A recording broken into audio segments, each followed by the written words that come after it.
Hello बच्चों, विद्यार्थी मित्रों, आपण 12वी मॅथमॅटिक्सचा तिसरा चॅप्टर सुरू केलेला आहे, ट्रिग्नोमेट्रिक फंक्शन. आता हे आपलं 5वं लेक्चर आहे. यामध्ये आज आपण सॉल्व्हिंग ट्रायंगलचा तिसरा आणि शेवटचा रूल पाहणार आहोत, प्रोजेक्शन रूल. याच्या आधी काय काय पाहिलेलं होतं आपण? पहिल्या लेक्चरमध्ये ट्रिग्नोमेट्रिक इक्वेशनचं प्रिन्सिपल सोल्युशन कसं फाइंड आउट करायचं ते पाहिलं होतं. दुसऱ्या लेक्चरमध्ये सोल्युशन ऑफ ट्रायंगल मधलं पोलर कॉर्डिनेट्स आणि त्याच्यामधलं relation x is equal to r cos theta आणि y is equal to r sine theta, Cartesian आणि पोलर कॉर्डिनेट मधलं रिलेशन हे पाहिलेलं होतं. त्यानंतर सॉल्व्हिंग अ ट्रायंगल मध्ये आपण 3 रूल्स आहेत आपल्याला यामध्ये, sine rule, cosine rule, projection rule. तर साइन रूल जे आहे ते आपण तिसऱ्या लेक्चर मध्ये पाहिलेला होता. त्यानंतर चौथ्या लेक्चर मध्ये आपण कोसाइन रूल पाहिलं होतं. आजचं हे 5वं लेक्चर आहे की ज्यामध्ये आपण प्रोजेक्शन रूल पाहणार आहोत. ओके. आणि application of sine rule, cosine rule हे जे आहे ते आपलं डिलीट केलेलं आर्टिकल आहे चालू वर्षापुरतं, त्यामुळे हे काय आपण लगेच घेणार नाही. आणि पुढे आहे सिलेबस मध्ये आपल्याला इनव्हर्स ट्रिग्नोमेट्रिक फंक्शन हे यानंतरच्या आपल्या लेक्चर मध्ये होणार आहे, 6व्या लेक्चर मध्ये इनव्हर्स. म्हणजे या ट्रिग्नोमेट्रिक फंक्शनचे पण 6 थिओरॉटिकल लेक्चर असणार आहे. तर आपण व्यवस्थितपणे परफेक्ट व्हायचंय. 10 मार्काला हा चॅप्टर आहे बोर्डला, आणि आपल्याला चांगली संधी 25% डिलीटेड सिलेबस मध्ये प्रत्येक आर्टिकल मधलं आपल्याला काय काय डिलीट केलंय. या ट्रिग्नोमेट्रिक इक्वेशन मध्ये 2 प्रकारचे सोल्युशन होते, प्रिन्सिपल सोल्युशन आणि general solution. General solution delete केलंय. सोल्युशन ऑफ ट्रायंगल मध्ये हे पूर्ण आर्टिकल आणि याच्यावरचे एक्झाम्पल्स, ऍप्लिकेशन फार मोठे त्या ठिकाणी प्रूफ्स आणि हे होते, ऍप्लिकेशन होते, आणि ते डिलीट केलेलं आहे. युनिव्हर्स मध्ये प्रॉपर्टीचं प्रूफ डिलीट केलेलं आहे. तर राहिलेला अशा प्रकारचा पार्ट आपल्याला हायेस्ट स्कोअर करायला चांगली संधी यातून मिळालेली आहे. तर आजच्या लेक्चर मध्ये आपण काय पाहणार आहोत? Projection rule. चला तर पाहूया काय सांगतो प्रोजेक्शन रूल. तर हा प्रोजेक्शन रूल, साइन रूल किंवा कोसाइन रूल जे आहे ते काय आहेत? The relations between 3 sides and the 3 angles of the triangle. Totally, it is called as the 6th part of the triangle or 6th element of the triangle.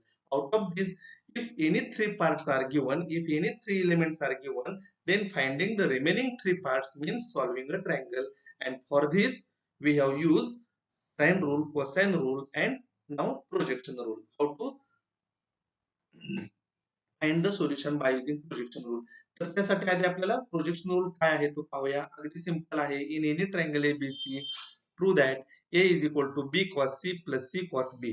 Okay, किती simple आहे पहा, लक्षात ठेवायला सुद्धा. Small A is equal to म्हणजे side A, इकडे परत उजव्या बाजूला कुठंच ए हा प्रोनाउन्सिएशन सुद्धा नाही आपलं. B cos C plus C cos b म्हणजे फक्त ह्याच्या आदला बदल अँगल आणि साइडचे. B cos C plus C cos b. तसं बी इज इक्वल टू, पुन्हा इकडे बी कुठं म्हणायचंच नाही, c cos a plus a cos c, आणि c is equal to a cos b plus b cos a. असा लक्षात ठेवायला बी सिंपल असा हा रूल आहे. त्याचं प्रूफ पहा कशा पद्धतीनं आहे. आरएचएस घेतला आपण, b cos C plus C cos b. आता कोसाइन रूल जर इथं वापरला तर आपल्याला डायरेक्ट प्रूफ मिळतं पहा. RHS is equal to consider केला आपण, त्यामध्ये कोसाइन रूल वापरला. By using cosine rule we know cos C is equal to A square plus B square minus C square upon twice A B. Similarly plus C is equal to C square plus A square minus B square upon twice C A. Okay. आता इथं B ला B cancel होईल, C ला C cancel होईल. काय राहिलं पहा, a square plus B square minus C square upon twice a. Similarly plus c square plus A square minus B square upon twice a. हेच समान आहे, अंशाची बेरीज होईल. आणि यामध्ये काय कॅन्सल होते पहा, plus B square minus B square minus C square plus a c square. राहिलं फक्त a square plus A square, that is twice a square upon twice a. 2 also get cancel, 1 a is cancel, we get only right a, which is the required LHS, hence the proof. असं simple proof आहे. शक्यतो हे विचारलं जात नाही. Theory आपल्याला जी बोर्डला विचारली जाते त्यामध्ये साइन रूल आणि कोसाइन रूल हे आतापर्यंत मॅक्झिमम टाइम्स वेळा विचारलेलं आहे. हे काय 2 मार्काचं प्रूफ येऊ शकतं, पण आतापर्यंत विचारलं नाही, कारण अवघड यामध्ये काहीच नाही. आपल्याला थेरी क्वेश्चन्स मध्ये ते 2 रूल परफेक्ट करायचे आहेत.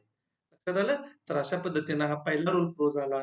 we can prove that c cos a plus a cos c is equal to b, है ना. दुसरा आणि तिसरा आपण प्रूव्ह करू शकतो. तर या पद्धतीनं आपल्याला ते we can prove second and third proof. ठीक आहे. तर या पद्धतीने आता याच्यावरचे आपल्याला एक्झाम्पल्स कसे विचारले जातात बघा 2 मार्कासाठी. In a triangle A B C prove that. अगदी एलएचएस किती मोठा दिसतोय, पण प्रूफ एवढं सिंपल आहे, लगेच आरएचएस मिळतो. 2 मार्काला एक्झाम्पल. एलएचएस कन्सिडर करा, ए plus b cos C plus b plus C cos a plus C plus a cos बी. आतमध्ये मल्टिप्लाय करूया, ए cos C plus b cos C plus b cos a plus C cos a plus C cos b plus a cos b. आता same कलरनं दाखवले ते फक्त आदला बदल करून टर्मची adjustment करायची, जवळजवळ घ्यायचं. A cos C plus C cos a, इथं ए कॉस सी आहे, हा सी कॉस आहे, ते फक्त जवळजवळ. B cos C plus C cos b आणि b cos a plus a cos b अशी टर्मची फक्त आदला बदल केली. आणि आपला रूल सांगतो a cos C plus C cos a म्हणजे बी, तसंच b cos a plus a cos b म्हणजे सी, तसंच c cos b plus b cos c म्हणजे a. That is we get a plus b plus c, we get the required RHS. असं या पद्धतीने आपल्याला ते prove करता येईल. Okay. Second example, prove the cosine rule by using projection rule. Theoretical question आहे. Cosine रूलच्या सहाय्याने, प्रोजेक्शन रूलच्या सहाय्याने आपल्याला आता कोसाइन रूल प्रूव्ह करायचा. पाठीमागे काय बघितलं आपण, जे प्रूफ होतं प्रोजेक्शनचं ते कोसाइन रूलच्या सहाय्याने होतं. आता याच्या उलट सांगितले, तुम्ही प्रोजेक्शन रूल जे आहेत हे तीन, त्याच्या सहाय्यानं आपण कोसाइन रूल प्रूव्ह करायचा. म्हणजे a square is equal to a b cos C plus a c, म्हणजे या पद्धतीने आपल्याला जो रूल आहे तो प्रूव्ह करायचा आहे. पहा इथं काय केलं, हे तीन रूल आहेत. Multiplying this equations by A B C, याला ए न मल्टिप्लाय केलं, काय मिळालं पहा, ए वर्ग बरोबर a b cos C plus a c cos b. याला बी न गुणायचं, बी वर्ग बरोबर मिळेल, तसं सी वर्ग बरोबर मिळेल, है ना. बी वर्ग बरोबर प्रत्येकाला बी न गुणलं, इथं सी न गुणायचं, डाव्या बाजू आणि उजव्या बाजूला सी न गुणलं, अशी तीन इक्वेशन्स आपल्याला मिळाली. कोसाइन रूल आपल्याला माहिती आहे. कोसाइन रूल म्हणजे पहिला कोसाइन रूल काय आहे, ए वर्ग बरोबर बी वर्ग अधिक सी वर्ग मायनस 2bc कॉस ए. मग मायनस 2bc कॉस ए आपण लेफ्ट साइडला घ्यायचं आणि प्लस ए स्क्वेअर जर राईट साइडला घेतलं तर आपल्याला काय मिळणार, b square plus c square minus a square मिळणार. बरोबर आहे. आणि त्या पद्धतीने आपण जर तो तिथं जर डिफाईन केलं, डिनोट जर केलं, ए स्क्वेअर प्लस बी स्क्वेअर मायनस सी स्क्वेअर, तर मायनस सी स्क्वेअर आपण लेफ्ट साइडला जर त्या ठिकाणी ट्रान्सफर केलं, तर ए वर्ग अधिक बी वर्ग, तर इथं आपल्याला काय होणार, is equal to a b cos C plus a c cos b. आता प्रत्येकाची किंमत ठेवायची, पाठीमागे जे केलंय ना, ए वर्गची किंमत ठेवली, a b cos C plus a c cos b plus, okay, पहा b c cos a plus a b cos c minus c वर्गची ठेवा, a c cos b plus b c cos a. या पद्धतीने आता सोडवायचं. A b cos C plus a c cos b plus b c cos a plus a b cos c minus, कंस सोडवतोय आपण, a c cos b minus b c cos a. या प्लसचं फक्त minus झालं, बाकी सर्व टर्म्स आहे अशाच आहेत.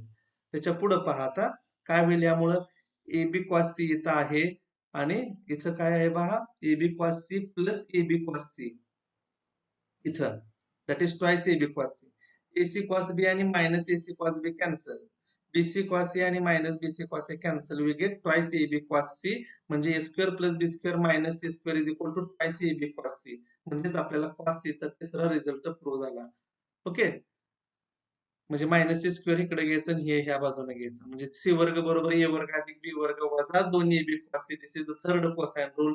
Similarly we can prove first and second as like this, hence the we get the required result. तर अशा पद्धतीने आपण प्रोजेक्शन रूल वरून सुद्धा कोसाइन रूल ह्या पद्धतीने प्रूव्ह करू शकतो. Okay. Next third question, example in a triangle ABC prove that, same आहे, एलएचएस घ्या, a into bracket b cos c minus c cos b, a ना आतमध्ये कंसात गुणलं, इथं आपण काय करायचं पहा, adjustment 1/2 twice A b minus twice a c cos b. आणि जर कोसाइन रूल आपण वापरला, a square plus B square minus C square, similarly here is also same result. सारख्या टर्म कॅन्सल होतील आणि वी गेट, म्हणजे कोसाइन रूलचं example आहे, 2 2 कॅन्सल होईल, we get the B square minus C square which is the required RHS, hence the result. Okay. Thank you. तर या पद्धतीने प्रोजेक्शन रूल आणि त्याच्यावरचे एक्झाम्पल्स तुम्हाला लक्षात आले असतील. काय अडचण असेल तर मला विचारा. आवडला असेल तर लाईक करा, शेअर करा, चॅनल सबस्क्राईब करायला विसरू नका. अशीच पुढची लेक्चर आपल्याला कंटिन्युअस तुम्हाला सर्वात आधी पाहायला मिळण्यासाठी चॅनल सबस्क्राईब करा. Okay, thank you.